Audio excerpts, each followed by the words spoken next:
What's up, Sassy Gamers? Today is September 30th, 2021, and this is season 2, episode 16 or something of Got Our Attention podcast. I think that's what the OneNote says. I think that's what that says. You know, you succeeded. Yeah. Good guess. Obviously, I'm here with Brian and Bruno and Day Drinker, as usual, so they can hound me every time I do an intro. But today is actually harass you if you just did it right. Today's actually a really cool day because we actually have a very special guest with us today. And he's actually the founder of D20 Studios. It was founded back in 2009. He actually has an upcoming game coming out soon. It's called Summoner's Fate. And I want to welcome Ross to the podcast. So welcome Ross. Thank you, guys. Pleasure to be here. Thanks for joining us. Hello, everyone out there. Yeah. So it's interesting. So we've checked out the game, and we've obviously have a lot of questions to ask you, and I'm sure you're wanting to tell us a little bit about it. But I guess just the first thing I just want to kind of ask is, getting into the game industry is a hard type of thing to really get into. So I guess my question to you is just like, why did you decide to play games? Like, why did you decide to make games? I guess it's like, why did you go into that space? Why did I decide to play or make games? Those are two different Make questions. games. Yeah, Make that's games. true, Yeah, yeah. you're right. Make games. Make games. Fair. Well, I've always had a passion for games. It was just sort of I guess it was just destiny meant to happen thing. I been playing games since I was a kid and really wanted to find a way to bring together a lot of my favorites into one thing.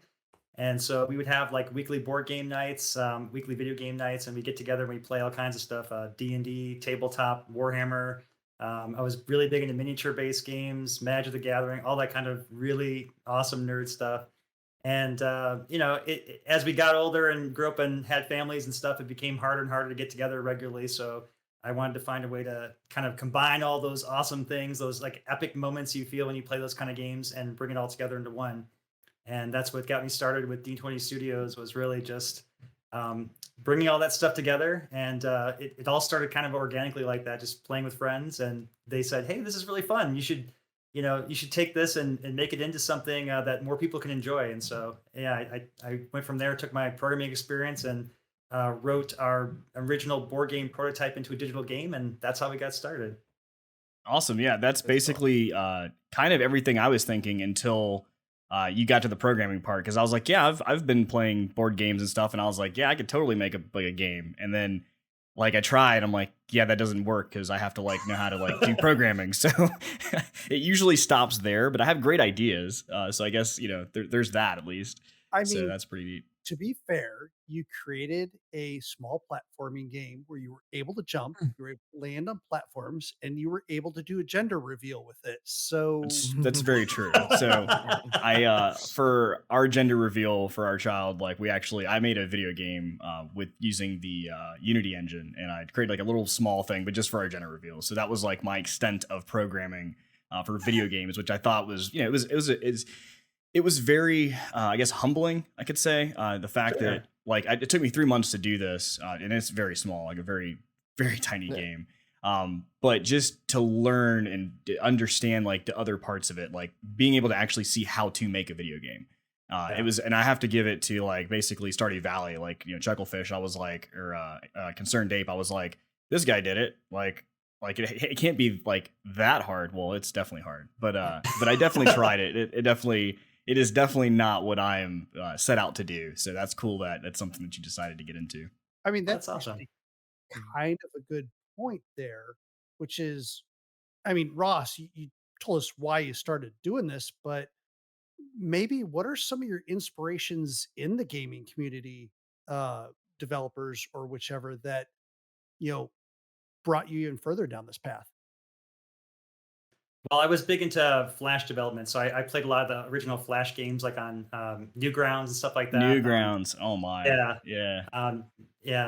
Daniel Cook, who does the what's it called, the Lost Garden game design chat. He was a big inspiration for me growing up and getting started in the industry. I really liked his like approach to like taking the art of design and finding ways to make it into a business, because really, if you want to succeed as a game developer and keep doing it, you've got to find ways to make it so that you can turn it into a business as well as a really cool design. So that was really Absolutely. inspiring for me for sure.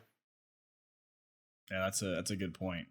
That's really cool. Ross, you mentioned miniature games, and we had a little correspondence earlier. Um, and a lot of the people on the podcast know that I love making, mini things.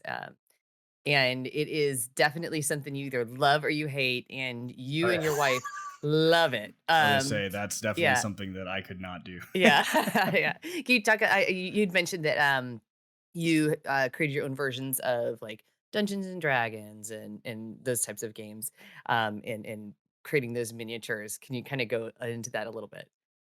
Oh, sure. Yeah. So it was, we started dating in high school. So we've been together a long Oh time. wow. And Wow. it was just like, yeah, I was really into, what was the board game we played? Hero Quest was a big Okay. one that had like a whole set of miniatures you could paint with it. Um, and then Warhammer was the other one we got into. So Right. Okay. once you get like an army, it just becomes like an obsession because you just sort of get like, you start with a few things, you want to expand it, get more things. So you just keep building on it. So I think I started in fantasy Warhammer, and then I moved to Warhammer 40K because I wanted to get all the vehicles and the cool things like that. And so I had originally a Necron army for that, which is the robotic race, and then Kelly, Nice. who's my wife, she had the alien Tyranids because she's like, well, it's either that or Sisters of Battle, and that feels kind of expected because she's a girl, and she eventually did get a Sisters of Battle army too, but she started with Cool. the aliens. Yeah, Nice. And do and you still play? I haven't played in since we moved to Utah. Actually, they've been just on display in our basement. The kids have been very excited about it, so they're getting to the point where they're old enough where I might start introducing it to them. Oh, wow, Nice. I'd have cool. to That'll be relearn awesome. all the rules, of course. Yeah. Right. Yeah, I think there's been like four new editions since since we last played. But that rule book is an encyclopedia. It's like an inch thick to get through it, so you got to be Yes. pretty. I mean, it's You got to have a fine. You'll just lot of make free up your own time. rules. That's right. That's right. Yeah. We used Yeah, to always joke.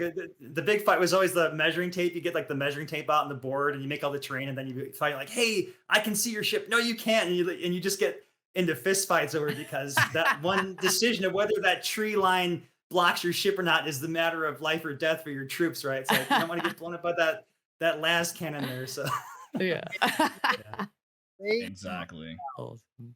sweaty online gamers that are like just so intense and so like, just life or death about the game. And I tell you, they just don't hold a candle to war gamers who are out there with their measuring tape and I'm seeing them do this. And at the same time, like, yeah, because Ross talked about like fist fights and everything, but oh, at yeah. the same time, I just so many of them just be so calm and cordial about the fact that they're 100% right, the other person's 100% wrong. Yeah. Oh gosh. Yeah, yeah. That's Uh, awesome. so one of the reasons why we're here today is to talk about Summoner's Fate, which currently is not available on Steam yet because it's still in development. Uh, and but today is the last day that you can purchase keys directly from D20 Studios site. So if you want to check it out, you can get essentially what do you call it? A pre-release, I believe. Pre-release, yeah, pre-release build. Pre-release version of it. I've been playing it. Very fun. Probably more on my thoughts on that later. But Ross, tell us about this game. Sure. It's a combination of turn-based tactics and deck building with a little bit of Legend of Zelda top-down adventure mixed into it. So it's a lot of different things combined together. And the idea is that you get to go on these amazing fantasy adventures, but you play them in really quick sessions. So like a full playthrough of the game is about 3 hours. And that breaks down into like an hour-long session for a chapter, and then battles within that are maybe about 5 minutes or so. And so you can play it in bite-sized chunks or binge play it as you will. Mm. But the idea is that you're exploring, all right? So kind of like a action RPG, walking around the world like Zelda style, and then you'll enter the Mist of Mayhem. And within the mist, you may encounter a fate encounter where it'll be like an RPG scenario, like maybe a caged bear is trapped in the woods, and you have to decide if you want to risk freeing the bear or leave it be because it is a bear and it might maul your face, right? So And then you get to roll D20 dice, which are a resource you find from battles and things like that. And that'll determine how successful you are in your attempts to overcome these scenarios. And then you may also encounter battles, and the battles are a turn-based affair where you get to command your forces. It's really cool. It's like if you were playing a tabletop game and you had all your miniatures in front of you, and suddenly they came to life and were to look up at the sky at you. That's kind of how the game's presented, like literally like you're like a board game that's come to life. And then you just kind of use the mouse to drag them around the screen and give them orders. Everything in the game is very intuitive and easy to control, but it's got a lot of deep mechanics to it. So all the complex things that you typically see in like a fantasy miniature war game, like line of sight, directional facing, all the really complex nerdy stuff is there, but it's presented in a way that makes it just really intuitive and easy to play. So you can get your sessions in and not have to, go to throw it with your friend over the table. Yeah. Like I was saying earlier, we tried to solve that. That was like, if I brought one thing to the table, was we made it so that the measuring tape thing was nice and built into the game purpose. Yeah, it's funny you say like looking up into the sky, because when we actually watched the playthrough when Brian was actually playing it earlier. I've been and, watching Brian and, play it a lot. and that's literally what I thought was I saw the table and it reminded me like instantly of like playing D&D, because I saw like the 5x5 squares, but your character basically moved freely. It wasn't like they were attached. It wasn't like a tile base like we're moving consistently. So I thought that was interesting, and the way that you explained that and the reasoning for it makes sense now. So yeah, I thought it was really cool. And then I do like the art style as well, because it also reminds me a lot of like the D&D maps and stuff that I'd print out. Like it's literally like I feel like I'm, like you said, I'm just playing a game virtually on my phone or computer or whatever. But it's the same idea. It's basically that without the fist punching. So that's good. Without the fist punching. All the fun of D&D without the fist punching. That's gonna be my new motto. And the card art looks fantastic. I was just like appreciating it, like very well stylized. So it just fits really well. I love how the appreciate it. characters look up and they're like, "What do we do? What's next?" Yeah. And they're like, "Hey, what? Just tell us what to do." And We get a lot of feedback on the characters. For some people, it's a little jarring because it's Yeah. not typical of games to have the characters like break the fourth wall. Like that. Yeah. Hey, But that's it's cool, a though. top-down I think it's game, cool. so it's like we felt like if all you saw were the top of heads, and because the top-down is important, right? Because you want to have that directional facing. Like if you play any kind of D&D online, they always use those tokens with the the characters sort of just facing, because you need to know whether you can see the guy or you're getting stabbed in the back by a rogue or something, right? Right. So that's very important. But then, the thing is, if you're playing this game and you want to really connect to the characters, it's kind of hard to connect to someone's like top of head here. If I was to spend this whole Exactly. conversation like that, it's not very fun. I'm not very personable, right? You want to have Right. that eye contact. So that's sort of why we decided it was just sort of like a fun way to bring it so that you've got that face-to-face connection. It also signals to alert the player, so it's like, hey, you got to do something with this character. He hasn't finished his turn yet. Like, look at me and command me. Yeah. and when they look up, they look so eager. They look so Yes, they do. happy. Yeah, they're And I super cute. was guide. I think you call the player the guide in the game, Guide, yes, yeah. which is just inspirational. It's a great Yeah. name. So you as the guide, as you're guiding the summoner and the other characters along with the summoner, they look up at you and they're so eager. They're like, "Hey, guide, tell me Yeah. what to do. I'll be happy to do it for you." And it's like, Yeah. just look so happy. It's amazing. Yeah. I do want to touch on um, one thing that you don't see in a lot of games that you mentioned, Ross, which I thought was fascinating, which is you go through the tutorial part, and the tutorial is wonderful. It goes through the different mechanics, including even the rest mechanic of how you refresh your deck of cards. Because there's so many things going on. You got the tactical of XCOM. You've got these cards that you play, very similar to uh, really, I in some ways, Magic and Hearthstone, Oh yeah, definitely but Magic. Yeah. on a more dynamic field, and including facing, including cones going out.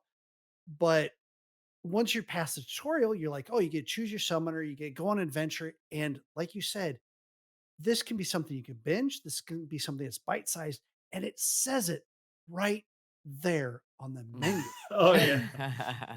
Do you want to spend 5 to 25 minutes, or do you want to spend an hour? Mhm. And it lets you choose that, and you really get to have this choice in your gameplay. Inspirational there. I would really like to see that in some other games, I'll tell you. Mhm. Yeah, really. But He's working on one game so far. No pressure. No pressure. yeah, Or you've worked on other games, but like just yeah. Sorry. but like, how does that come down when you're like creating levels and creating your adventures and balancing like that? That sounds like a really complex thing to try to figure out. Oh, like the actual like separation of the different ways of playing it. It was a Yeah. design goal from the very beginning. That was one of the top things we wanted to incorporate with this game. Actually, was Summer's Fate's actually our second game. We originally designed another the first game I mentioned that was based on the actual board game. And I think I sent you guys some pictures of the miniatures from our actual board game Yes. that we had painted, like a physical board. Yeah, so that was called Hero Mages. That game was totally multiplayer based, and the overwhelming feedback we got in the first game was like, I want to play this as a campaign, a single player experience. And also very important because as an indie dev, it's very hard to get that critical mass of players. So having a single player component where you can really draw people in is key. And so we wanted to have something where kind of tying into that whole thing I told you about with like the, you know, as you get older, it gets harder to get into games because you don't have the same attention span you did when you were younger to really like dive into stuff. You need something that, and then there's also just so many things competing with your attention too. It's like you've got, Facebook and Twitter and Discord and, Instagram, all these different like things in your phone buzzing. So you can't really dedicate. Exactly. Yeah. So we knew we needed something that was a way to really directly get to like the meat of things, right? Like let's get rid of all the excess stuff and try to laser focus on it. And so the way we did that, the process was we started with just really early playtesting. We had like a group of players from the first game that I actually invited to have like a regular weekly virtual call where we would talk about the game and I'd send them really early rough prototype builds and then get their feedback on it to help come up with the designs for it. And so players are directly involved with helping us decide like what things were working, what things weren't. And yeah, so then we built the content. We decided we wanted to have it so that you could scale it in that way where you could play it really quick. Like getting into the game really fast was a really important thing. Which is super one of the cool reasons because I don't want to waste my Yeah. like 3 hours trying to get through the intro cutscenes. Like that's not my thing. Yeah, I've tried to play. So my son, he's gonna be turning 10 next month, and he's super into games, just like his dad, which I'm so proud of. And he's the one who always goes on to Xbox and checks out the new games with gold stuff. So I'll come down there sometimes with him and say, all right, let's try out this game. Yeah. And the last one we tried playing was a Warhammer game, and I was really excited. I'm like, oh, it's Warhammer. We got to play this. It was like a Warhammer perfect. Right. Diablo-esque game. And we tried to get into the game, and I swear we were waiting for about 5 minutes just to get the game to the start screen. I'm like, this is an Xbox. This should be like instant. Why am I waiting 5 minutes to get the game? And then we finally got the game. Like, all right, great. Let's make our characters. We start the game, and then it's another like 2 or 3 minutes to get to the cutscene. I'm like, okay. And at this point, we're just like, losing our interest here because exactly. And then we finally got to the tutorial. We killed 3 monsters and go to the next screen, and it's loading for 2 minutes. I'm like, okay, that was the end of that game. Lost our attention because it needs to have like this, so that quick gratification where you can just jump in, get your like a session should be quick. Like if I want to be able to kill things in 3 minutes, 5 minutes would be great to just get a meaningful session in. And if I want to play more, continue on for that and keep going. So yeah, so I know you guys obviously it's an indie dev. We've said that a few times, in an indie studio. You mentioned that you and your wife work on this. So like, do you have anybody else that's working with you guys? Is it just you two, or is there a third person, fifth person? Yeah, so it's the core team is my wife and I. So I do all the design development. She does all of our like social media marketing, things like that. We recently brought on another marketing person that's helping us to get like a professional like market readiness like launch plan type deal going on. Cool. So that's just started a few weeks ago. We're really excited about that. Then I've also got another person who does our animations and art. Though he's actually starting his own studio now, so he's working on a different game, which is pretty cool. Yeah, so that's pretty exciling. And so then the fist fights you're referring to, is that between like you and your wife typically? Is that what you're trying to calm down? Or no. Well, we were pretty civil, I think. Yeah. She liked to paint more than she liked to play, but I had some of my other buddies I had from back at my last place in Chicago. we were big into playing the Warhammer and stuff. We would get into fist fights, and Yeah. I've had some embarrassing moments where I've come close, or maybe even actually did flip the table. I like to speak of those moments. Hey, those are before times. That's right. That's right. Yeah, yeah. I can be very competitive with games. So. Yeah. I hear you.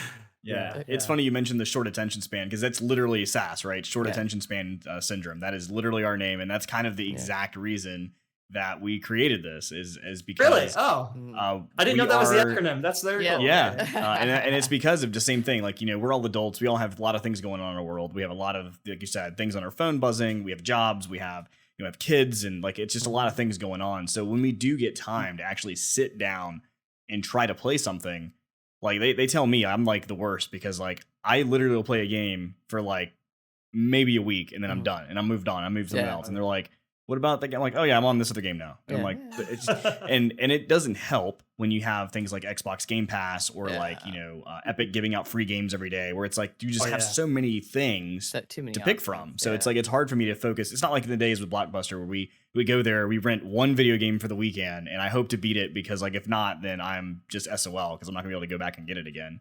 So it's like it's not those days anymore. Or the other thing back in the days where you like you save up the money, or your parents purchase you for like Christmas or birthday that one game, and that's your game for the season. And yeah, that's it. Or unless you trade with your buddy, and like hopefully if you maybe, it doesn't suck. yeah. Hopefully it indeed. Yeah. Hopefully it's a Star Wars Empire Strikes Back and not an ET. Yeah. Yes. Exactly. Oh, ET. Oh. Yeah. No ET. Yeah.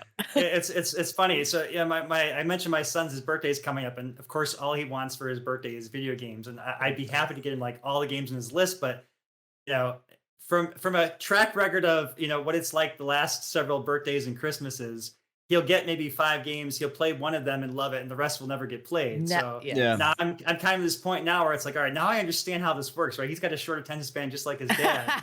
If I give him more than like 2 games, then the other ones are just going to be forgotten about. So I'm like trying to like really pick out the ones you want to play. Let's focus on those, beat those games, then we'll talk about the next game. Like I'm not sure if that's the best way to be exposing, but I mean, yeah, right, because it's like the Xbox things always come up with new games, and there's just so many choices. Like, how do you decide what to focus on? Yeah, it's a lot different now, right? There's just so many more games being produced that it's impossible to play through an entire catalog. So I think in between people who grew up with gaming having less time and there being a lot more games in the industry than there were before, you get to this point where everyone's like, I mean, I'd love to play Demon's Souls, Ghost of Tsushima, Spider-Man, Morales, like Death Stranding's remake, but can I? No, because I need 47 hours in a day and no job. Well, he needs but he needs 47 hours in a day so he can play Poe. I mean, that's basically. I mean, I'm like the opposite side of this. So like we have a bunch of people that have a short attention span when it comes to gaming, and then there's me. I'm a very focused person when it comes to games. So I'll play a major game through from start to finish. And the only other games that get my attention are games, honestly, a lot like Summoner's Fate, where they have that ability where I'm like, all right, I played 4 hours of this one game, but I can't really get into anything else on it because I've only got like 45 minutes left. Well, I could pick up a game like Summoner's Fate where I can play like 2 25-minute matches and then call it a night. Or play it in between things like, oh, well, we're not rating for another 40 minutes. All right, cool. Like, I'll just pop this open on Steam and give it a go. And it's going to be available on other on iOS and Android, so you can play it on your phone, right? Oh yeah, it's fully cross-platform. In fact, like I said, you mentioned the pre-release, the last day for the pre-release. Just because we want to keep the experience like pretty intimate with testing, and the whole goal of the pre-release is to get like that. You get to basically help shape the game with the developer, like me. You get to have conversations about what you like, what you don't like, and we change it. But yeah, it's got iOS, Android. It's got cross-platform multiplayer, so you can pick up on your phone, play it there, then go to your PC and take over. Yeah, it's meant to be very accessible. Oh wow, like that. That's awesome. That's awesome. I also want to say that no one should take away from this. Oh, well, it's a mobile game. Well, first of all, it's not available on platforms. It's going to be available on all platforms. And very much when I first saw it at PAX, I looked at Ross and I said, "Oh, I'm shocked that it's on this because I thought this was more mobile." He goes, "No, it's PC, it's Xbox, it's everything." I don't want anyone to take away from this that like, oh, this is an easy game. Oh, it's Oh, not yeah. easy. It is not No, easy. no. No. Yeah, it's No. definitely not an easy game. I get all the tutorials like, oh, I got this. I'm gonna get this like make. Yes. And I was like, okay, so I could walk into this dungeon. And I walked into this dungeon, and the He was like, the Nope. the very first that I saw in the dungeon, the game literally told me, you're probably a little weak right now, so you might want retreating on your first turn and coming back to this group later. And and then I went to the second group, and the second group, I had my ass handed to me twice in a row before I finally was able to defeat them and get some more cards in my inventory and be able to do well. And the loop, by the way, is you go into a fight, you use your cards if you want to, and if you use your cards, you burn them. They're in the discard pile. You don't use them again until you can find a campsite to rest at. So you've got to like strategically think about whether you're going to use these cards or not. Bruno said it best. It's like the Dark Souls of card adventure games. Yes.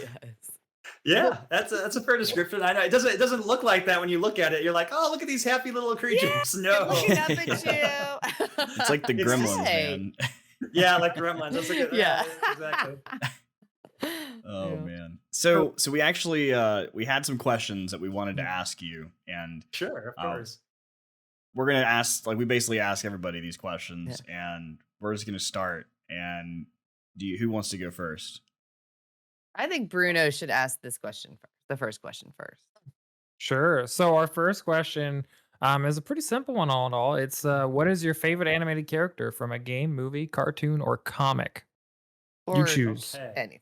Anything, really. Oh, all right, I'm gonna go with as I said, my kids and I have been watching The Dragon Prince on Netflix. Fantastic show. I'm Absolutely gonna love have to the check famous it thing. out. It's so good. Yeah, it's Dragon it's Prince. great, family friendly, but like still very epic and edgy, and it's entertaining for adults too. And if I could make Summoner's Fate into like a TV show, and like I would like it to be like Dragon Prince. It's so good. Yeah. So I like Callum. He's like the main character, the protagonist in the show. That's like kind of driving the whole thing. And I like that character because I like stories of people that like break outside their means, like what their supposed destiny was supposed to be, and they like seek beyond that to do something that's great and beyond that. So I like that part of the show, and how he's like just driving. He's got like the goodness to him, but he's also like trying to explore areas. Like he's trying to become a wizard. I'm not sure if you guys have seen the show or not, but he's like No, No, I yeah, haven't not yet. yet. No, Yep, but I bet I will. Oh, okay. I just Yeah, wrote it it'll be on the down. We're gonna list. add that onto our list. Yeah. I have It's I have fortunately for definitely- myself seen it. Yes. Yes. It's good. It's good. Yeah. Yeah. But he's trying to become like a wizard or a mage in a world where only like magical beings can be magical, essentially. So he's a And muggle, is what you're telling me. kind of, yeah, yeah. He's trying to help stop a war from happening between the humans and the magical factions of the other half of the world.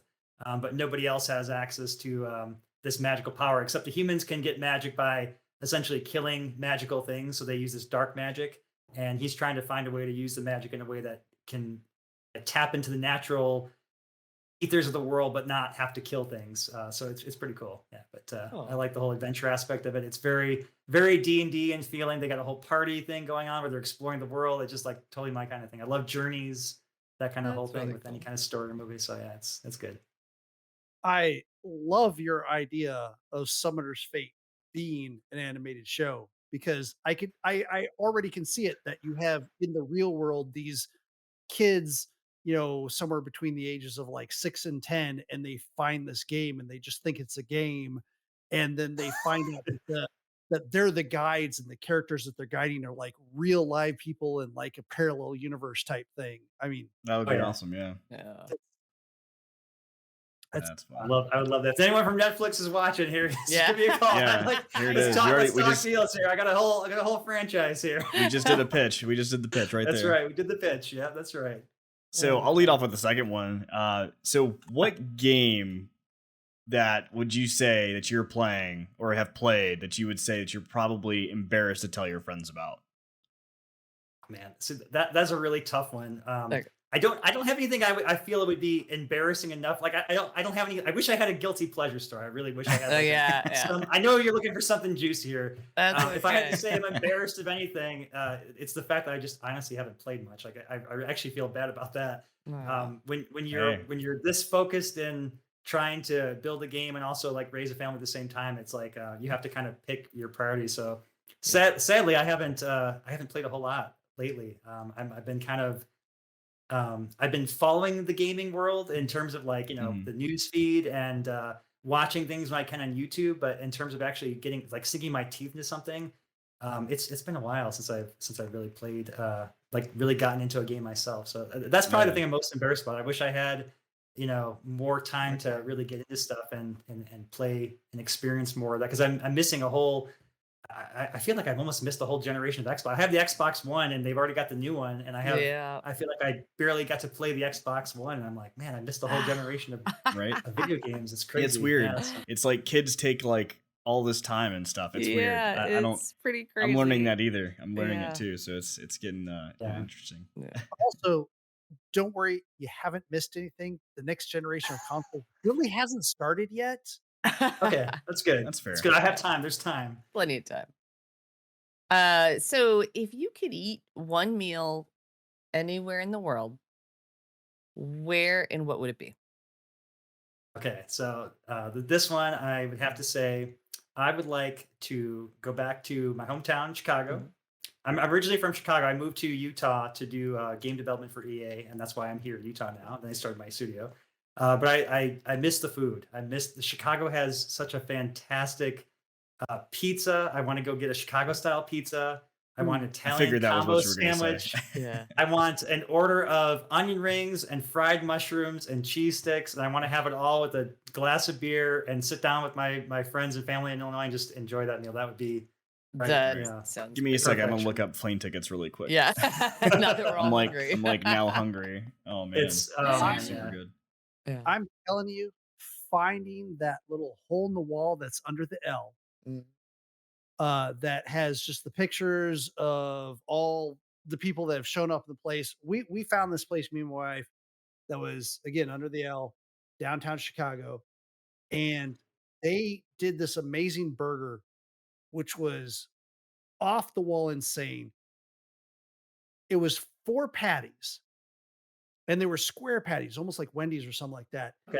They had the bun in the middle, and they didn't stack them up. They put them all around, hanging off the bun, and a cheese on each one of them, and put another bun on top, Oh and you're gosh, that sounds how do amazing. I Oh, that's this thing awesome. up? Because the meat was just hanging out.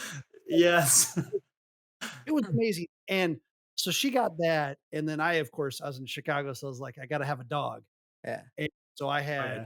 the Chicago dog done all out with the peppers on it and everything, and yeah, it's fun. It's fun finding those little places, Oh down yeah. down Chicago. And for those of you who are watching who don't know, the L is not the letter L. Is there? He's talking about their mass transit. So the, Elevated Yeah. train. the elevated train. Yeah, I didn't even think Thanks, because I've never actually stayed in Chicago. I've flown Yeah. through Chicago, but that was about it. Yeah. Didn't actually get to hang out. You've been to I got to run through the O'Hare. airport. That's pretty much Or it. Midway. Yeah. uh, It was Midway, I think. Yeah. so, my question is, what is a game that you like, even in the past, that you don't think got a fair shake or that was really overlooked? Yeah. So I would have to say Pit People by Behemoth.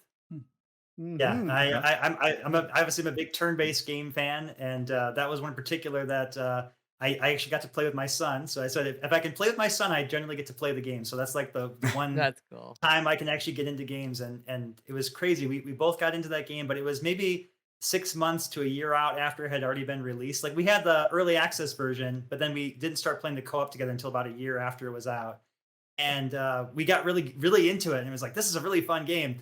And we went to go, we're like, all right, let's go play some people on multiplayer and test out how good we are. Mm. And we just kind of sat there on the Xbox thing, waiting and waiting and waiting. We couldn't get a match. I'm like, man, what happened to all the audience this game? And I just felt like it, Oh. it just sort of like didn't have the stickiness to it that like the other behemoth like Castle Crashers. Obviously, you can always find a game of Castle Crashers or the I love Battle Castle Block Crashers. Theater. My son really loves that game too. Yeah, but Pit People, yeah, it's crazy because it's got all the greatness of their art style and their humor and everything, and it's a cooperative turn-based game. I mean, what more could I ask for? And it Right. was just so I had to say Pit People because I would have loved to have seen more community around that, more updates to it. I'd like to see that game like get more of a exposure than I think it probably did. So Cool. Yeah, I mean, me and Brian had played some game on the Xbox. I can't remember what the name of it was, but it was the same thing. Like we were like, man, this game's really cool, and we're like, let's queue it up. And then we tried to queue up a game, and we just sat there and we're like, is there nobody out here? Like, it was really sad because like it seemed like a really cool game, but we just weren't able to like play online. So I know he's looking it up now. I can't remember what it was. Some Killing game. Floor, but yeah, it was on the Xbox, and because it was a hero-ish based, it It was almost like Knockout City, except it was before Knockout City. was almost like Okay. Overwatch. And Overwatch, yeah.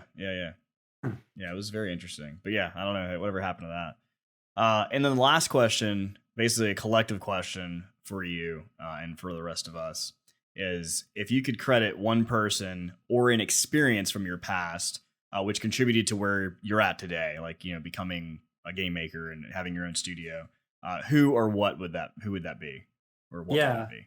Okay, I can trace it back to a very specific experience actually. So there was the moment where I was just sort of doing initial game like design development as like a moonlight. I was still working full-time job and everything.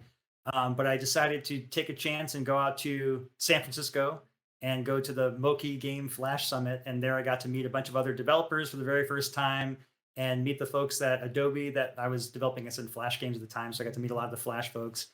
And as a result of doing that event, I started doing tech articles. Like I would just do volunteer articles about like how to program, games in Flash and Okay. how to program the GPU and stuff like that. Things that were all just volunteer based. I didn't get paid to do them, but it was just like, I would do talks about this kind of stuff. And the crazy thing was that it was that particular activity, not like the fact that I made a game or an indie studio or anything like that, but the fact that I had this experience doing tech articles for Adobe that launched my whole career into the AAA space. Because at some point, a year or two later, I got contacted via LinkedIn actually from a headhunter at EA and said, "Hey, we see that you work for Adobe and have all this experience. We need someone that can do, help manage one of our Flash game teams. And would you be interested in looking at this job in Utah?" I said, "Oh, that sounds pretty interesting. Yeah, and EA, that would be fantastic." Yeah, and so yeah, that was a crazy thing. It was like so the advice I always give Wow. people now is that if you want to, one of the best ways to succeed in the game industry is to look at ways you can just sort of freely contribute something, like become a subject matter expert in a field that you're passionate about. Like in my case, it was GPU optimization, right? Like a really specific thing that people needed help with because it's hard to make games run good at good frame rates. And so, Yeah. yeah. And here I thought you were that- going to try to sell me on LinkedIn. Which that just happened to be the place of communication. But yeah, it was just doing those like outreach things. Like I did talks at like my college and different places. I just do like different meetup groups, like IGDA groups, and I would just sort of knowledge share stuff. But it was just sort of for the good of helping others. And then it turned out to be that was the thing that got the attention of EA. Even though I told them like, "Hey, just so you know, I don't actually work for Adobe. I just do volunteer, articles and talks and stuff like that." But they're like, "Oh, okay, well, that's fine. You've got the experience that like we'll get you in." I'm like, What we "Okay, care about. That is so yeah, cool. exactly." I love yeah, that's that. awesome. Yeah. So again, tell us where we can find Summoner's Fate and when can we actually purchase Sure. this and where?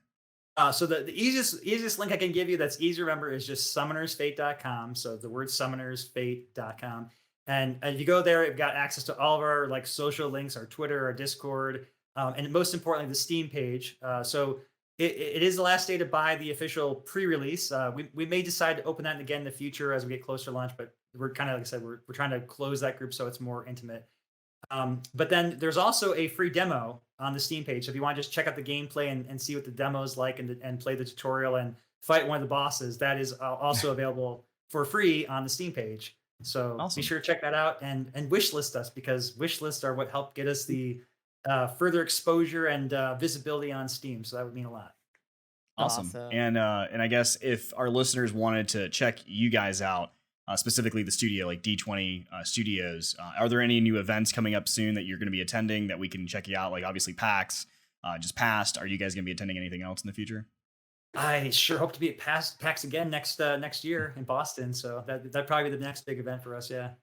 Okay, great. I was hoping to do Atlanta, but I was they had a DreamHack Atlanta, but I think they got changed to the online only, or they canceled the event. So yeah, Yeah, I don't know if they things are still did shaky that this with year. yeah, still shaky with COVID, but yeah, we look forward to doing more events next year. So I'll probably be planning another PAX. So if you guys are going to that, we'll be there. And Awesome. yeah, I can say I'm definitely going to try to get to PAX East. Try to get Day Drinker out there as well. Trying to get me out there Nice. too, but we'll see. Yeah, and trying to get Mike. Well, anyone who wants to go with me, I am happy to take them to Yeah. PAX because that's my home PAX. Yeah. That's the one that I grew up on, as it were. that's awesome. And I know the food around there. Great Yeah. restaurant right by there. Oh my God, don't even get me started. Well, anyway, Ross, it's been a pleasure having Absolutely. you on today. Absolutely. It's Yeah, been thank great you to so learn much, a little bit guys. about Yeah. your history, a little bit about the studio, also Summoner's Fate that's gonna be coming out. Again, you guys listening, go check it out. Go add it on a wish list on Steam Mhm. and go check it out right now. You can get it tonight. Those who are listening live, Yeah, if not, please then you're do. gonna have to wait. But yeah, it's been a pleasure. It's been great, and we really appreciate you joining. And Yes, we thank hope you you so much. obviously greatest success. And I hope that everything works out for you guys in the future. Awesome. Yeah, thank you guys. It's been an honor being on your show. I've had a lot of Thank fun. you. This has been Yeah. great. Yeah, thank you so much. Awesome. Well, hey, it's been a pleasure. And for those listening, give us just a few minutes here. Yep. We're going to go to a break and then we're going to come back with the normal stuff that we cover. So hang tight, just a few minutes.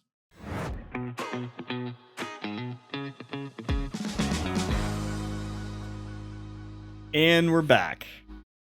So it's actually a little different format this week. We're going to start with what we've been playing, and then we're going to roll into our actual news. So a little different, but hey, we're shaking it up a little bit, right? So what we've been playing this week. So this week was actually pretty interesting. With the music up, I mean, Yeah, with the music. I'm dancing. All right. So what we've been playing. So I'm going to let Bruno take it because he actually hosted the game of the moment this week. yeah, our game of the month this week was Diablo 2 Resurrected, which is in the document is Diablo 2 remastered. It's not remastered, it's resurrected. Okay, sounds way cooler, better buzzword. Okay, more money. Don't take this away from Activision Blizzard. They don't have many good ideas. So I mean, Certainly had a lot of bad ones recently. yeah, I mean, exactly. We've covered so in our game of the moment, we covered the game to some extent. It's an old game remastered. They phrase it or brand it as Resurrected. It's an action RPG that came out in 2000 originally. The re-release is about a week old now, and you can buy it for $40 from Blizzard. It's on PC, PlayStation, Xbox, etc.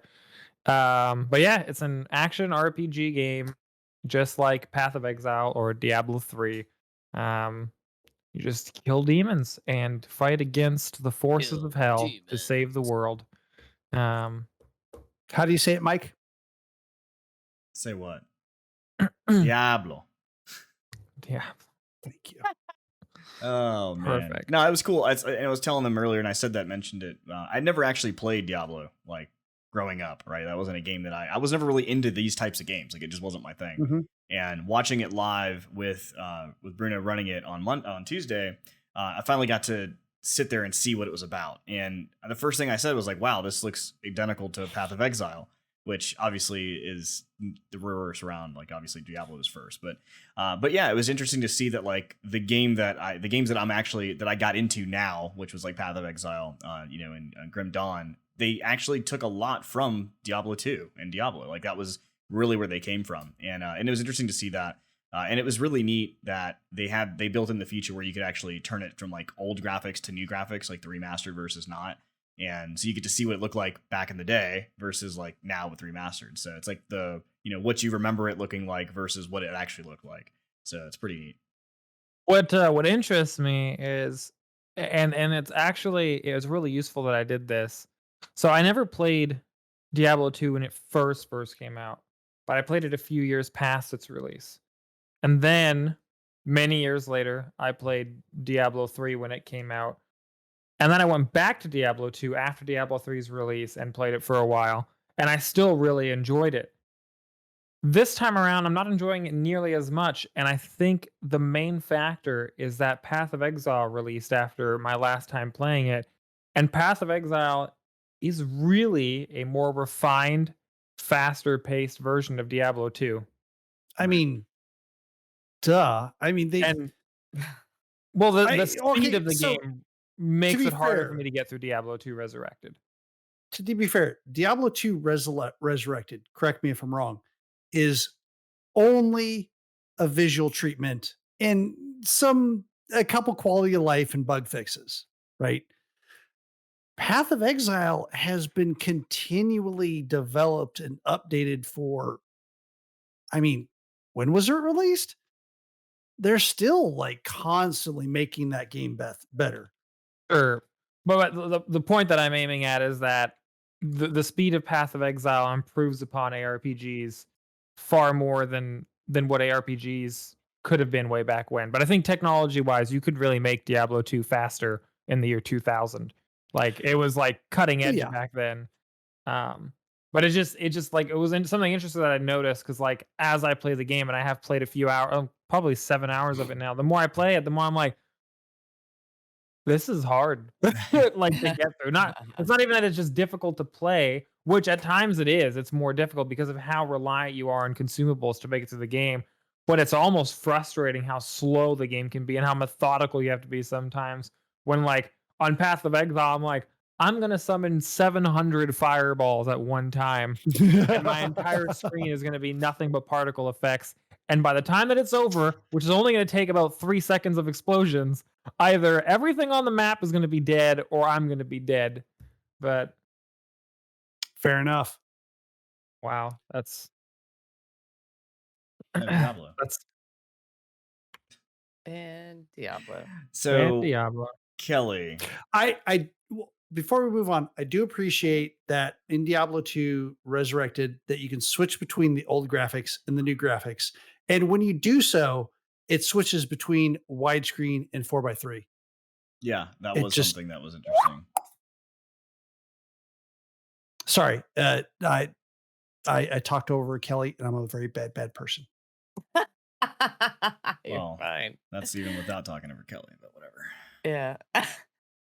So I've been playing a game that I have solely nominated as the first Shocktober game that Mike will be playing. For those of you who may be watching for the first time, Shocktober is where we basically force Mike to play really scary games that he does not like. He does not like jump scares.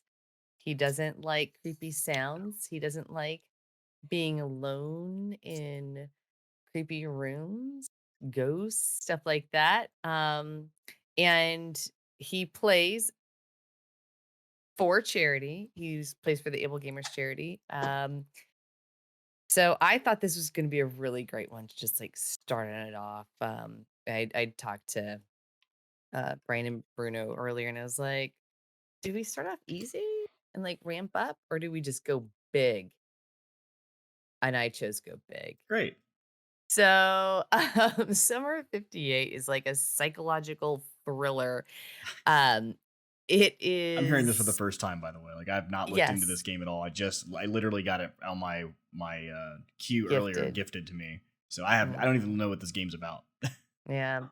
So No you spoilers. oh, I'll try not to spoil it, but basically the objective is to kind of figure out what happened in this Soviet camp the summer of '58. And you're kind of a ghost hunter. Great. Yeah, which I know you love those games. I know those are your favorite things to play all by yourself. So, um, I played this game while we were all not streaming. We were all meeting together the other night. Bruno was playing a game. Brian was playing a game. Mike went to go make dinner, and I was like, well, everybody else is playing games, so I'm going to play this game. And I screamed, Mhm. and Bruno goes, what? Is everything okay? What happened? What happened? And I was like, oh, everything's fine. It's just this game. And he was like, Great. I almost kind of want to watch you play it. So I think you're going to have a really great time. It's Fantastic. gonna be awesome. It's gonna be. I recommend the game for anybody who is watching and is interested in the game. The gameplay for people that are not me is an hour and a half. We've done a story about people refunding games because Oh, they were able to finish it under an hour and a half. Not cool. This is one of those games that has been refunded to people because you can play it in under an hour and a half. Uh, buy the game, play the game, don't refund it. It's totally worth it. it's $9 on Mhm. Steam, and it's one of the stories that we didn't touch upon. Was there was a game developer that quit? They stopped developing games because they're like, I'm sorry that I built a really Yeah. fun game. Like he had Yeah. overwhelmingly positive responses to the game, Mm-hmm. but because the game was a shorter bite-sized game and everybody was refunding it, he just had to quit Steam because he had to quit developing because he couldn't make any money off of it. It was ridiculous.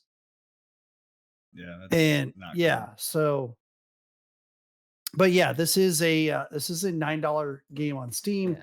Certainly worth your money. I was watching Day Drinker React. have fun. And if you want to see Mike have fun and see if Day Drinker will pay either $100 or $200, depending on whether he pees or poops his pants, you I should might- check out I might Shocktober go to your- tomorrow, Yeah. Friday, Oh, is October that 1st. is that tomorrow? Oh, yeah, I'm It is actually tomorrow. busy. I think I have to wash my hair.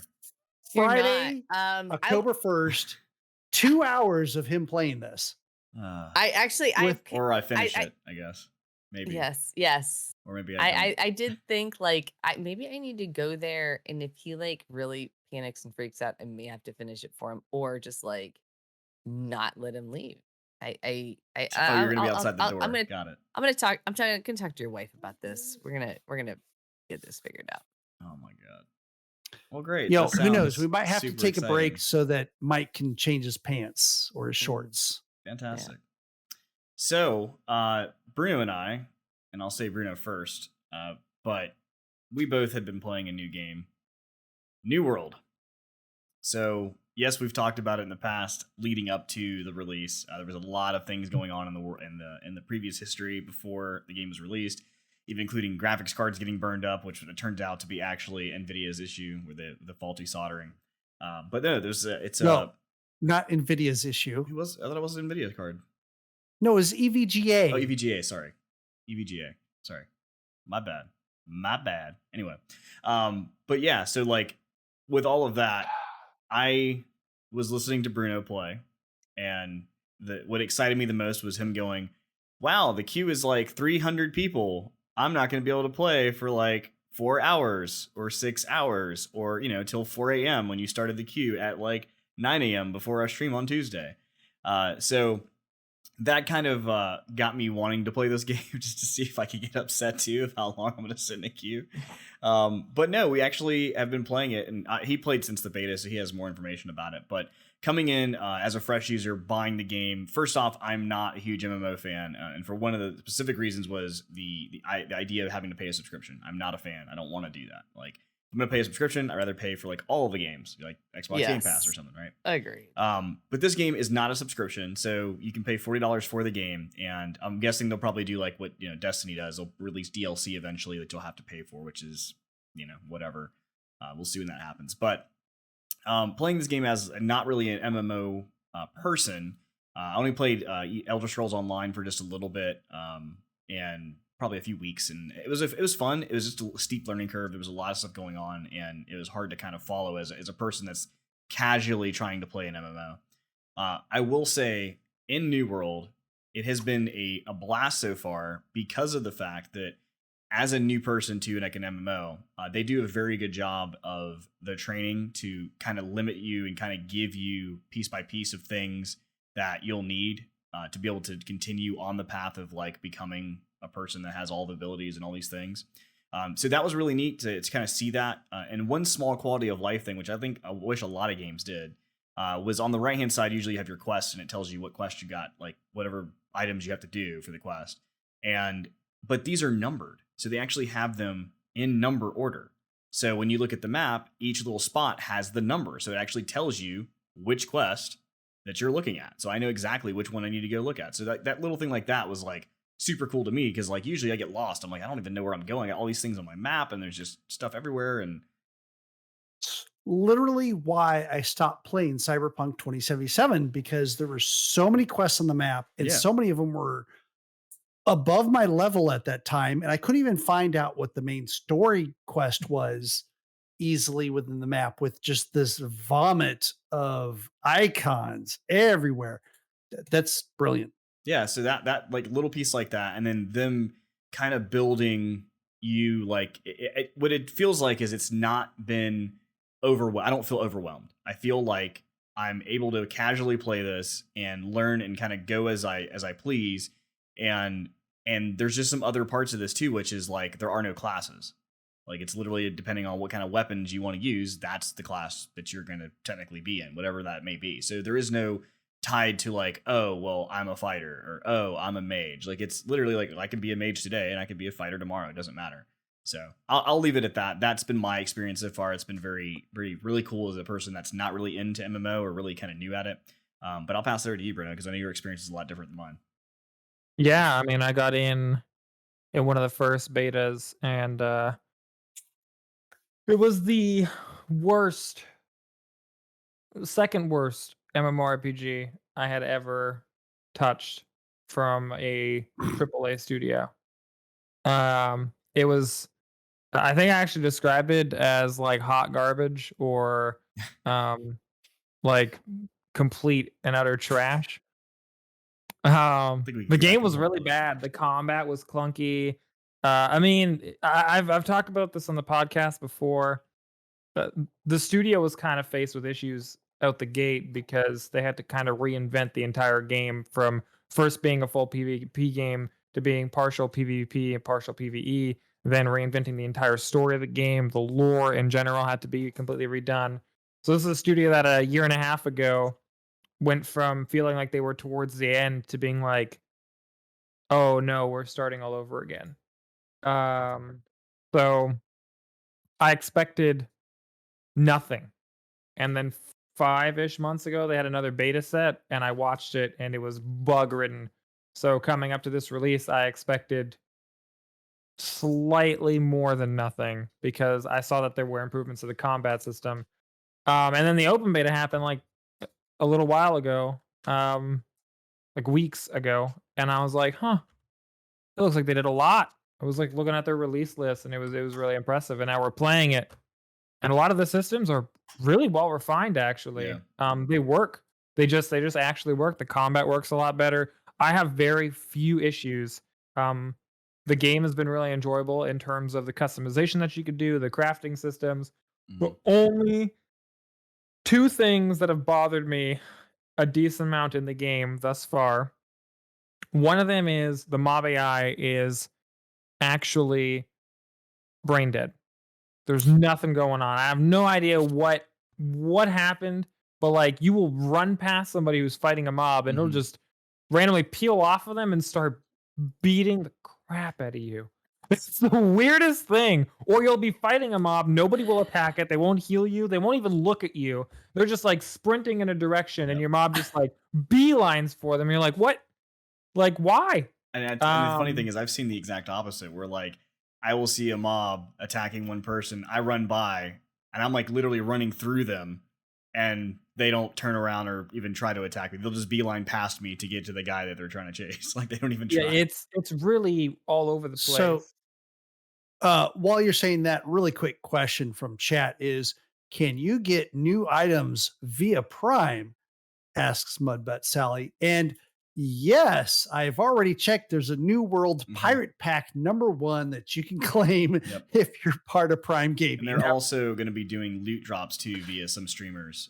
So if you watch some streamers playing, they're actually going to do some loot drops on Yep, Twitch. loot drops Yeah. and the Prime package. And the Prime package actually comes with 5,000 item mall points. to Bezos start doesn't with. strike again. Bezos, no está aquí. He is Yeah. not with Amazon. The other thing about it, there's no looking for group utility. So putting together dungeon groups is like Yeah. I've noticed that school. in chat. Like a lot of people are just communicating like, hey, meet me here and then we're going to go do this thing. And it's like, all right, cool.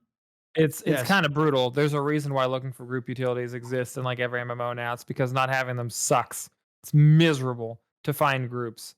So those are my two gripes Which- about it really overall. Seems the opposite of what you'd expect, considering there's a massive queue to get in, and Yeah. the servers, the massive amount of AWS servers that are out there running this are melting, but you have problems trying to find groups. That seems odd. Well, it's not odd. It's the age old issue in every game. Every MMORPG has the same problem of there's always more tanks and healers than there is DPS, or there's always less tanks and healers than there is DPS. So if you're a DPS, which in this game DPS is more prominent than like the percentage of DPS in comparison to other games is more prominent because it's there's so much PvP focus in the game and everybody wants to be like the person who gets to do all the fighting themselves and actually kill people and capitalize. You have an even greater disparity. So if you factor that in with it being looking for group, you just have a sea of people like DPS looking for group, which means getting a group is like infuriatingly hard. To the point where like yesterday I had to sit there and talk to people about what my stat spread was and like what level my weapon masteries were until the guy was like, oh wow, okay, you're like 100+ dex like bow / rapier user that's like full damage. You're like a glass cannon. And I was like, yeah. And he was like, okay, cool. That's the DPS we're looking for. And it's just like I should not have to like interview for a spot in like the level 20 dungeon, the first dungeon in the game, and this guy's like, so for your 7th question, what kind of a fruit would you be if you could be a fruit? And it's like, whichever one you're gonna bring into this dungeon, you idiot. I just want to kill a boss. And they're like, not the correct answer. Sorry, we're gonna have to go with a different candidate. It's like, just let me in the dungeon. But yeah, it's Explain impressive. that. And I have faith that the game should go far because of the most negative reasons possible. Amazon Studios needs this win Yeah. because Yeah. all they've had before this is loss. So now they have a game out the door that has hundreds of thousands, over 800,000 concurrent players, I think, at one point, or maybe it's 600,000 concurrent players and like 800,000 unique players on the first day or something like that. They need to keep up that momentum, really, and keep pulling people in. Obviously, there are massive queue times on a lot of the servers. That's not even their fault. There's a lot of reviews that just are just all over them on the negative side. They definitely spun up enough servers for the majority of the players, but everyone wants to pile on to the servers with streamers on it, which means you end up with like 200-hour queues when there's empty servers sitting around. Right. And they've already offered free server transfers to everybody. So there are definitely negatives. It needs some time, but we're getting there. Yeah, so far I'm having a good time. I wanted to, like, literally I bought the game just so I could complain about how long the queues were going to be, and I'm actually having fun with it. So it's pretty interesting. I don't. God, you're a special kind of person. Right? That's a way to say it. That is a. I way to bought the say it. game so I could complain about it. Yeah, exactly. Is the dumbest reason to buy a game Yeah, I cool. may have ever heard. It was fun. Listen, It's been great. Mike, next time you're feeling stupid and want to throw $40 or $50 or $60 at someone, just throw it at me. No, but I don't get to complain about you. Like I get to do with the game. You do get to What? complain about me on a regular You complain about basis. all the time. When he wasn't here earlier, you were legitimately just complaining about him in general as a person. Anyway, so Brian, I heard you played something recently. Absolutely. I played more of Boyfriend Dungeon really quick. I got through that main boss on that dungeon. It was able to delve deeper into the dungeon. it continues to be fun. I continued to ignore Alex. Thank God. Oh, thank God. My cousin continued to try to hook me up with non-weapons. I continued to build my relationship with the dagger, Valerie, I think. And it's funny, I forget her name. It's a fun little game. It really is. It's people are like absolutely correct that you gotta come at it as a game and not take it too seriously, because boy, there are some relationship and stuff in there that could really cause some trigger points for some people, and I get it. But if you just laugh at it and say, look at this damn idiot over here that's being a jerk, and continue on with your life, then it's perfectly okay. And it's not great. That's true. I have not built Lego in a bit, says James the Great. Sorry. James I'll work sucks. on that. James sucks. Yes. I will work on that. Sorry, Yeah. James. Maybe that'll be that. Well, that's the next what I've been playing. But no, in all seriousness, it's a neat little game. Highly recommend it.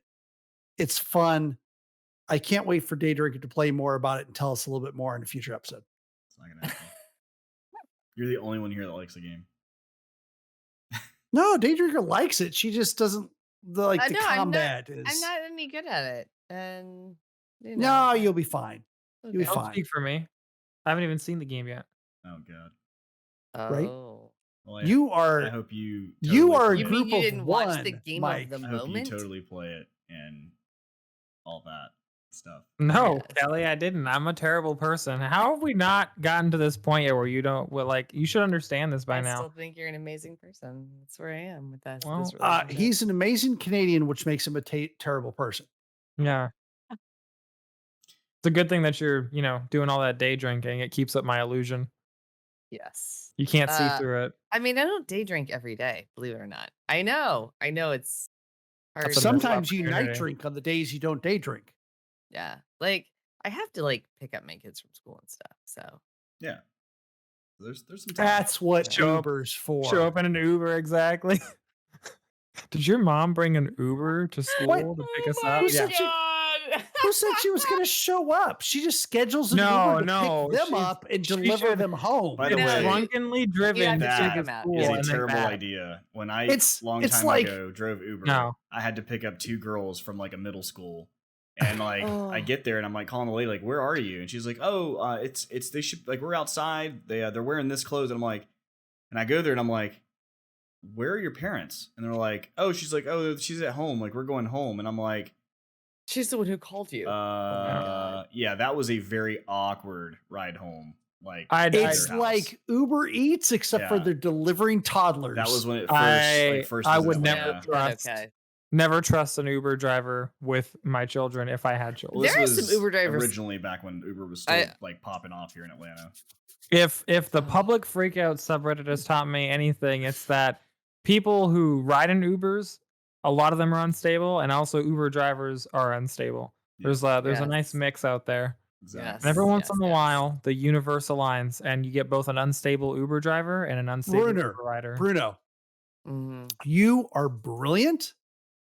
We should get Uber drivers to deliver the U.S. postal mail. Won't they already do that? Isn't that where they get a Uh, retire? Why would we Maybe. do that? You haven't heard the term going postal? Yeah. Unstable? Like let's just combine Oh. a nuclear bomb with a powder keg and let it go off. Terrible idea. Back in the day, the first mass shootings were like not the first mass shootings. Some of the mass shootings were postal workers. Postal and workers. they would, Yes. yeah. There were Do we have to, two like, teach him games something created about every- this. Every podcast because Postal? like he doesn't know U.S. history because like I don't know about going This is postal. I played sad. that game. Right. Postal and Postal Tool. Postal Tool 2 had Oh God. was his name? Oh, what was his name from Different Strokes? I just can't. I don't know. It Anyway, had the guy from Different Strokes in it. what are you talking about? And then you like Postal 2. Yeah, I don't know. I think the Yeah. original one had Shame. what's his name, Michael Douglas or Keith, either Michael Douglas or his father. The first one, didn't it? No. I'm pretty sure that is. I'll check, but I'm pretty Well, sure. anyway, All right. this is our time for our favorite segment, which is Yes. Kelly's Creepy Corner. Goodness. Dance. Dance to the music I can't hear, but you can if you're listening to the podcast and we're watching this after the fact. All right. Oh my. I for Halloween DIY, I think we may be a little jittery, so this might be hard to do on the podcast, but I did have a couple of options. Asked the guys ahead of time, and they said this was the less weird. No, we said this No? one's the better one. The better one. Okay. Got it. Okay. So I told you guys I like to go to Goodwill or thrift stores and get things and then fix them up. And I have a couple of teddy bears that I have fixed up like a serial killer. So this thing cost me like 98 cents and I cut off its leg, this leg, and then sewed it back on. Gave it a little heart surgery here. I was gonna say, Took out one of its eyes, chewed up its ear. So this, and then I got its friend. I took off an arm. Took out its brain. brain surgery. Yeah. Sewed its mouth shut because it would not stop talking. Silence of the Lambs. Kelly, Yeah. I'm kind of worried about you a little bit. These Wait are like for the it. kinkiest teddy Wait for bears. it. Removed a kidney. Yeah. Someone and in then, chat says this is some Sid from Toy Story shit. yes. And the Oh pièce my de God. resistance, my baby doll. She was wiggling around and she wouldn't stop talking. I did not cover her nose with the tape. I just want to be very clear. She can still breathe. So yeah. And a friend asked me when I showed her these like years ago, she's like, "Where do you put those?" And I go, "On my bed." So I'm that's pretty sure we there. could take this footage and get $10,000 from the Texas government for reporting her. Right. Probably. I'm actually surprised she Probably. didn't sew the crotch shut on one of the teddy bears. Yes. Now, legitimately, when you showed before we started broadcasting and you showed one of those three, Mhm. immediately, like no question in my mind, I just jumped to the movie Ant-Man, where he Right. brings his daughter just this weird, ugly, and his daughter is so excited about it. And like that's immediately what I thought of. Yeah. It's brilliant. So I have a doll that I bought when my girls were like 2 or 3 years old, and it plays. It's an actual prop, and it's motion detected, and it looks creepy, it looks broken. It's like, you dropped me and I broke. That made me angry. Oh my. And then it will also say, come play with me, like randomly. And my daughters love it. And so when I made these about the same time, kind of an inspiration, um, they they love it, and they my poor kids like forgive me for in the So future. we've now determined that Kelly is the hotter, better Paul Rudd. Yes, I don't know. Paul Rudd's really hot, so I, I I didn't can't. say he I don't wasn't. think I can. You said hotter, I and said hotter than him. I did not say he was not hot. Yeah, that's God, true. I what's don't know. I happening? don't know that I'm hotter. He's really hot. All right, the other story that the actual story that I have for you tonight, and this is kind of old news, but I wanted to bring it up because we had a special guest on the show, Michael Myers. He hung out with me. He was really quiet the whole time. There was an attorney in Galveston Beach just before Tropical Storm, or as Tropical Storm Nicholas was like making landfall, he dressed up in a Michael Myers costume, complete with a bloody knife, and was just kind of like wandering the beach. And he did it because he wanted to like bring positive vibes to the gloom and doom out there. And he said, restoring our faith in humanity through humor is 100% of like why he does this. And I I loved it. I think he's a little bit crazy, but I wouldn't have done it. But he did get arrested. Um, he's still literally got like a Class C citation or something. He was like, I'm an attorney, and I still am unclear on exactly what I did that was illegal.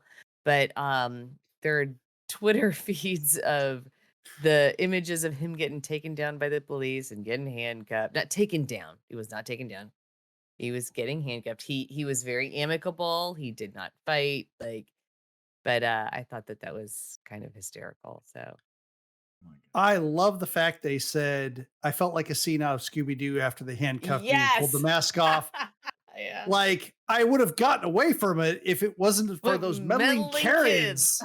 They're meddling Karens. Yeah, that's true. That's true. It was pretty Absolutely. Certainly it was certainly one of those snitch sites trying to snitch on them for illegal funny. things after that law was passed. Mhm. That bloody knife and all. Yes, yes. All right. Well, I think now we're going to finally get into our actual news.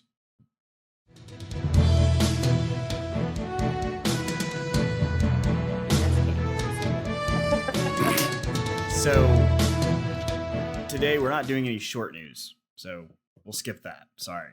But we do have some regular news. This first one, I posted this to us earlier, and I was like, it's just...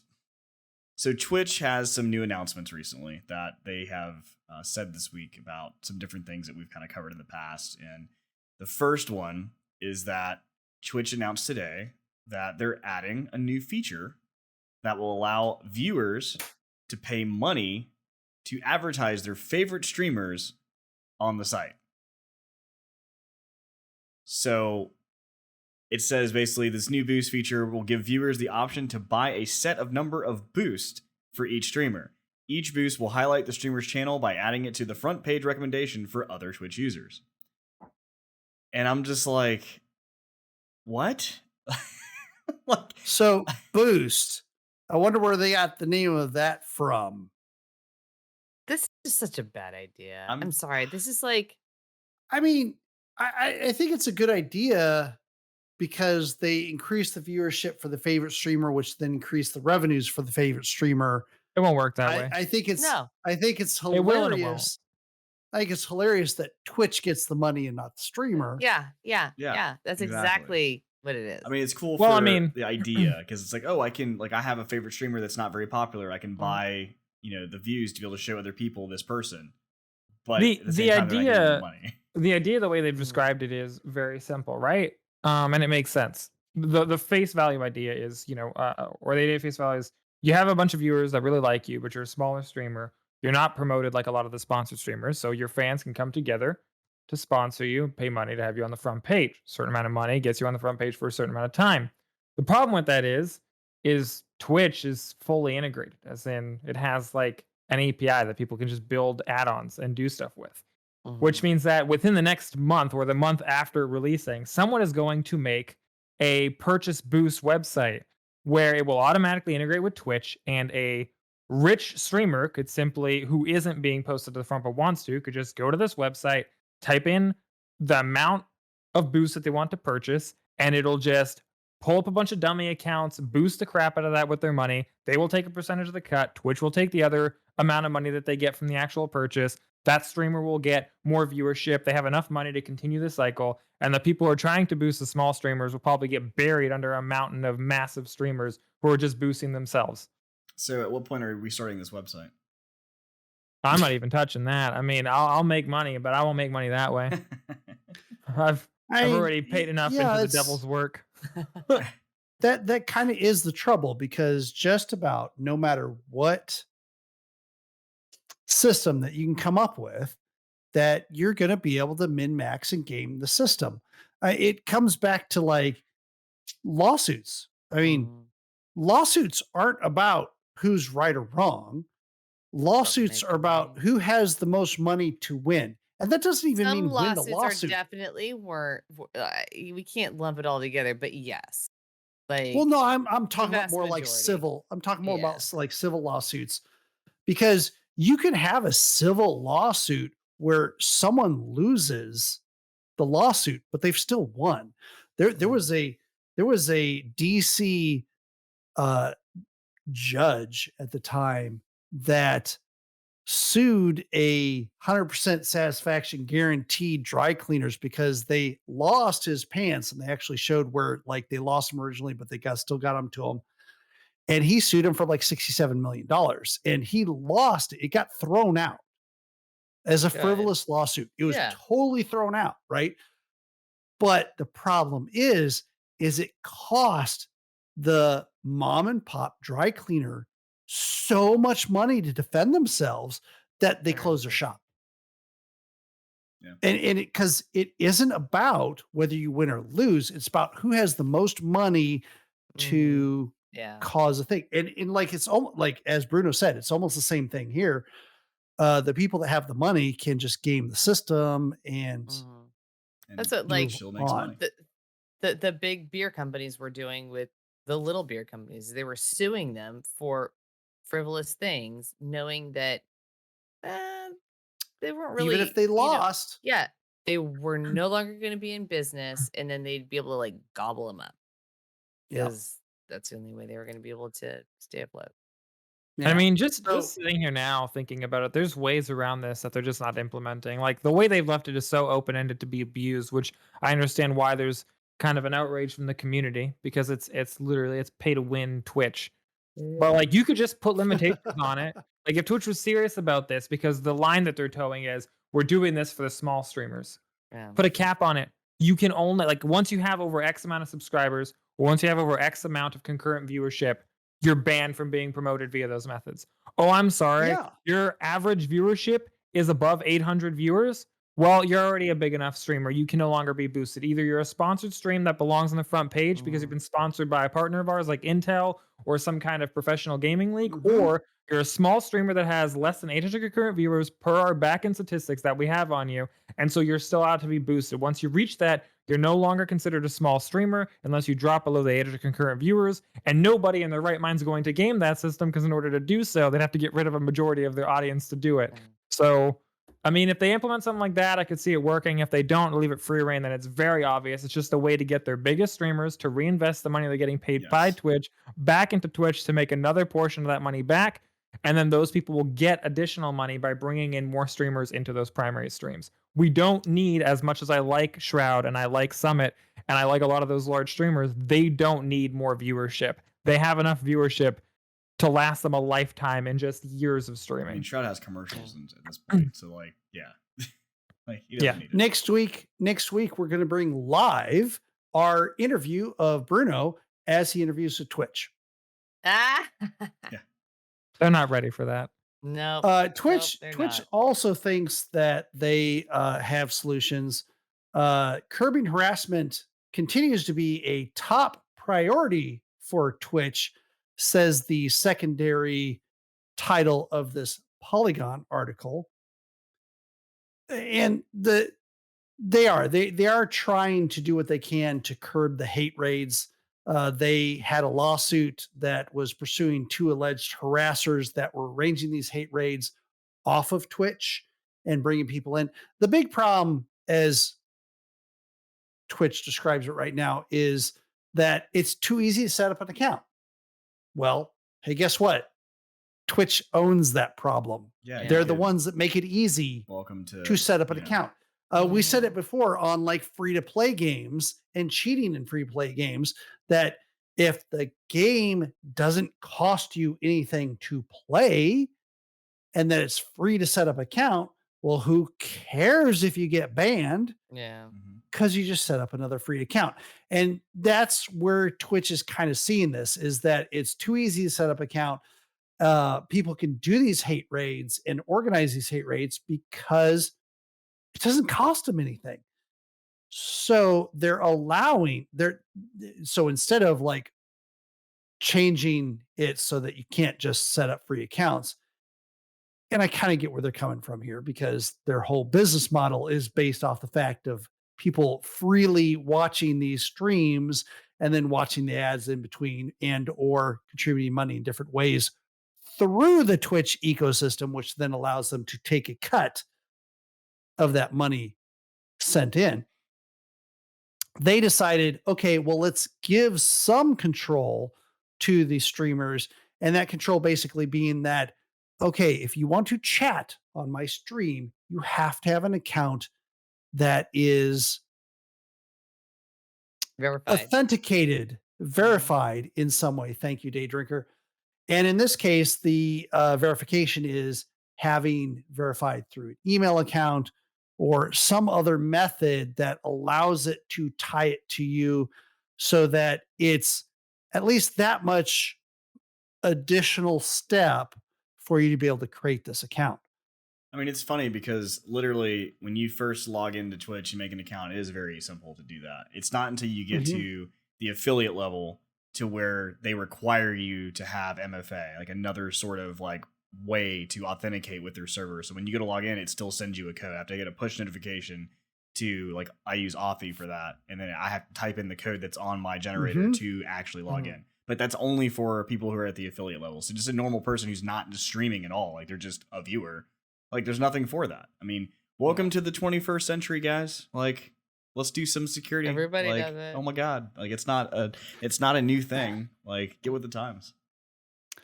Yeah, well, but still, I mean, the security is mostly for people that have to protect their account in some way, and they don't want to curtail the people that just want to come there and watch Twitch for free.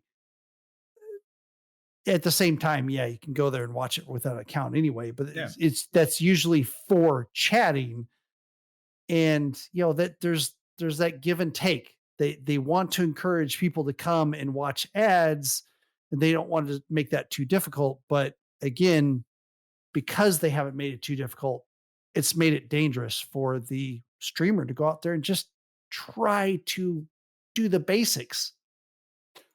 Yeah. It's terrible. More There's no Twitch easy news. solution. No, definitely not. More Twitch news. Twitch has signed an agreement with a partnership with Warner Music Group. They're touting this as being able to see some artist-specific channels. They think it's going to fill the void that was left behind by MTV and VH1, because they don't play music. You can't see. I mean, one of my very favorite things on MTV used to be the Unplugged, right? Yeah. Nirvana Unplugged, Eric Clapton Unplugged. You can't see that anymore. So they're going to have these artist-specific channels on Twitch, so you can see some content that you can't see anywhere else. The exclusive material. They said Twitch has always been creator first. So I mean, we see that all the time. Like, I watch my mini makers, and you guys are watching us. We're not necessarily creators, but You're creating just differently. I am creating Creepy this dolls. stuff. Yeah. You too Awesome. can pull out the brains of my teddy. Kelly's awesome plushies. Yes. Oh my gosh, I could make $1 billion off of this. So I'm curious to see. I will definitely be checking this out as somebody who loves music and who loves live music, especially. I think that this might actually be interesting. This may be a very good partnership. Well, what's cool about it is, during COVID last year, I talked about some of the streams that we got to watch live, some of the bands that I'm interested in, like metal bands and progressive metal, things like that. And it was a really neat experience, especially not having the ability to go out to concerts, because it just didn't exist at the time last year. So seeing some of these streamers actually put on a nice production, like actually have the sound quality and the production video quality there, was really neat, because it was almost like you said, like an unplugged session where like you actually got to really feel like almost like at a genuine level with these bands and such. So it was like, it's really neat to see that. It's funny, I actually I didn't talk about this yet because I haven't been on since that time. I was out reporting live last week, right? So Reporting from the field. I was actually able to go to another concert, and it was pretty awesome to like be in the crowd again. And it just, well, I say crowd, I was up in the balcony and I was trying to be as distant as I could because I didn't really want to still be in as deep as I wanted to be. But it was neat to see, like, That's what she said. yeah, obviously the people there all kind of felt the same way, as we were all like, man, we haven't been able to do anything for over a year, and like we're here and these bands are starting to actually tour again. And it was like, finally, even the bands were coming out playing more passionate than I've seen and I felt in a long time, because they were also feeling the same way. They haven't been able to tour. And I mean, I was like sitting with my wife and I was like, I'm starting to get a tear in my eye. Like I'm kind of tearing up right now. I'm choking up because like it was such a thing that we used to do all the time, and I took it for granted, right? Like I used to go to shows like every weekend basically to see different bands, and taking that away from me, like I didn't realize how much I missed that until recently. Like it's because I mean I grew up with music, like I've talked about that before too, but it is something that's been a part of my life for a long time, and to really miss out on that for a year, it was pretty crazy. But yeah, so in a space like this, I mean that's what I've been saying. Like I mean, my wife will tell me she's been saying this too, because yeah, she has, but having a space like this for bands is actually great, because they don't have to tour. They don't have to have any overhead costs for gas, trailers. If they have to rent their equipment, they have to do any of that. They can literally play in their basement or their house in their living room or whatever, and they can make money. Like they could literally make money and not have to spend anything. And to be clear, the people that are sponsoring them, that's usually where they take the biggest cut away from the band. Right. Is the whole marketing, and so they still get to take that cut, but like the venue costs and all that stuff, and the band usually only makes their money on the merchandising. Yeah. So reducing the cost to the band for something like this is fantastic. Yeah. But also, like, part of being at a show is the band responding to the feedback from the crowd too. Yeah. That is a And part so, that's different. yeah, it's definitely not going to be a 1-to-1, but I think it's What? We definitely respond to mud butt all the time. that's true. That's 100% true. That's chat for those of you who don't know. But I think that it definitely, like you said, Mike, fills in at least part of a gap, which is very important. Yeah, which is artists, them not yeah, making money. Like it's a perfect idea. I mean, yeah, they only make money if they're performing typically, and yeah, there's actually some and websites that are out right now outside of just Twitch that are just made for artists. And I don't have to name drop or anything like that, but that's literally their purpose was that you buy a ticket, you go to their website, and you can see an artist play, and like that's their show, and they have their time, and then you get off, and like the next show you buy another ticket, and that's how you support this band or this artist. So it is something that people are starting to see and starting to think about. It is a space that could totally be used, especially for artists, and I think it's going to be neat to see if that actually comes out of this with this Twitch thing, because usually they say that and then it's going to be just a bunch of like artists that nobody cares about, and then they're going to block everybody else out, so whatever. But yeah, we'll see. I'm interested. same.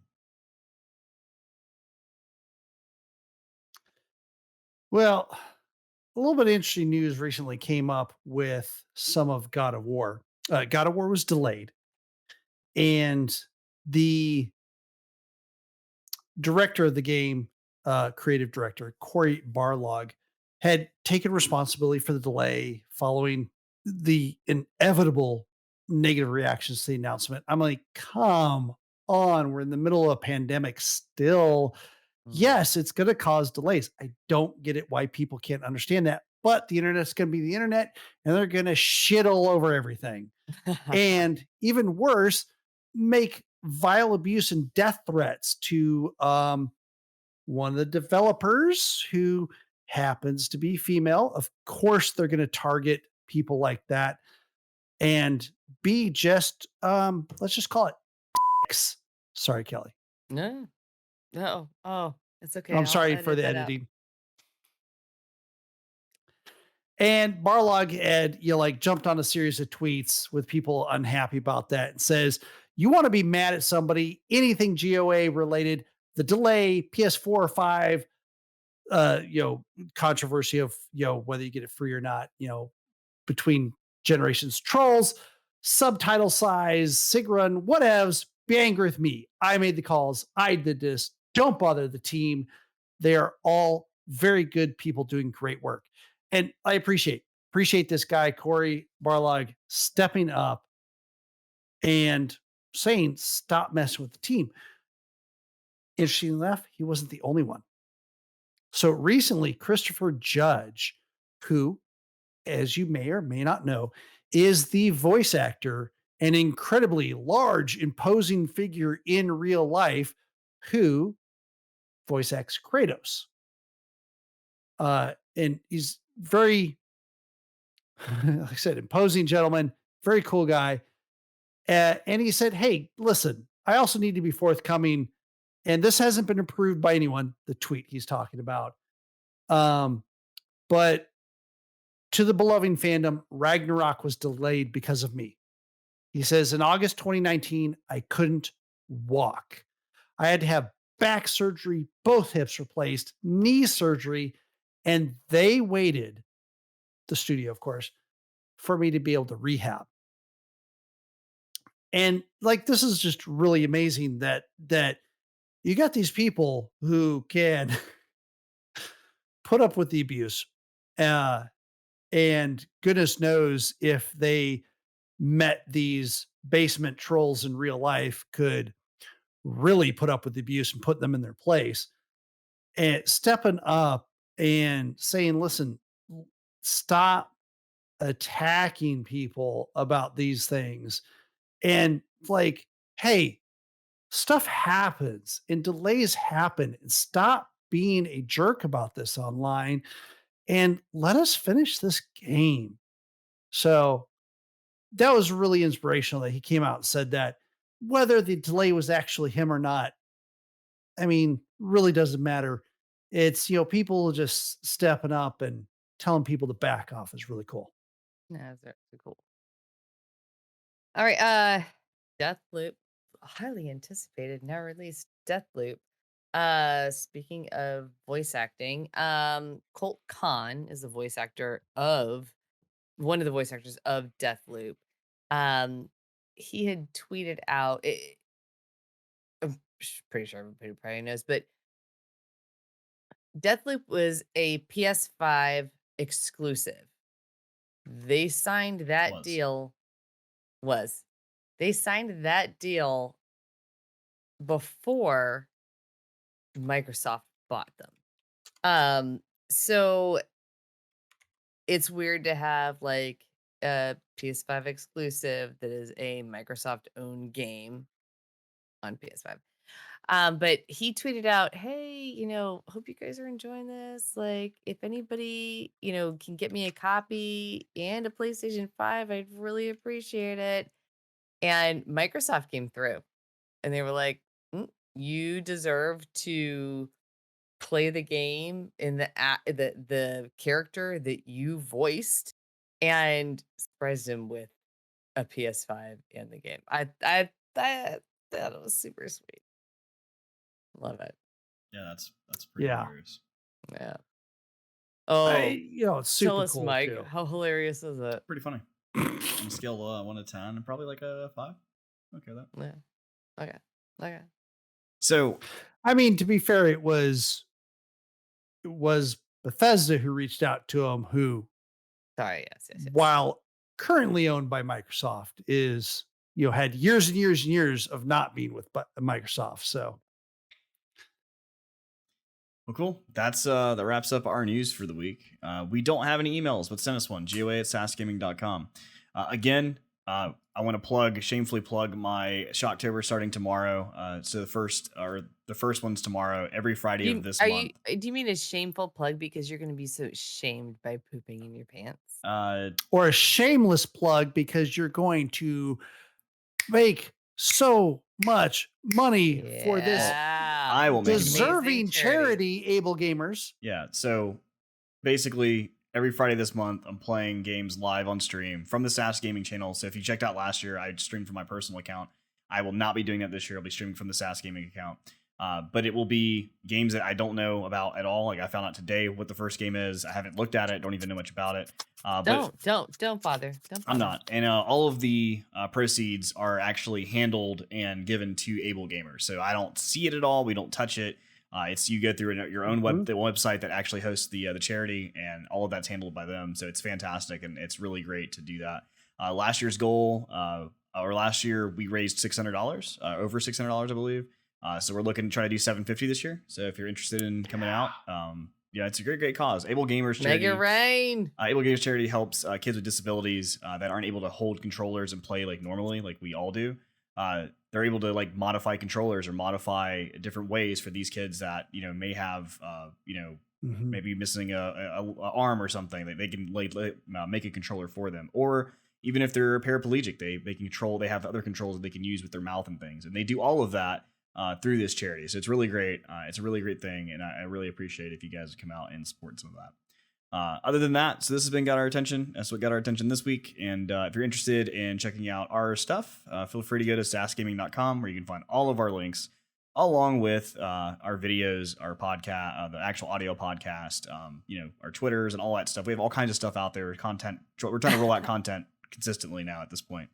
And then obviously, if you want to support us a little bit more, feel free to join our Patreon. So patreon.com/sasgaming. And we have the Patreons that we have currently are listed into our credits for the end of the show on the YouTube video. We put those on there, and we have some other ideas and things that we want to do, but we can hear from you guys. So if you have something that you'd want to see us do as a Patreon subscriber, feel free to let us know, and we'll take it into consideration, maybe add it. So I would also like to say that the interview that we did this week, we have some other interviews coming up. We're not going to do them weekly. We're trying to space it out a little bit, but we do got some other interviews coming up. So show up for those, ask questions, have fun.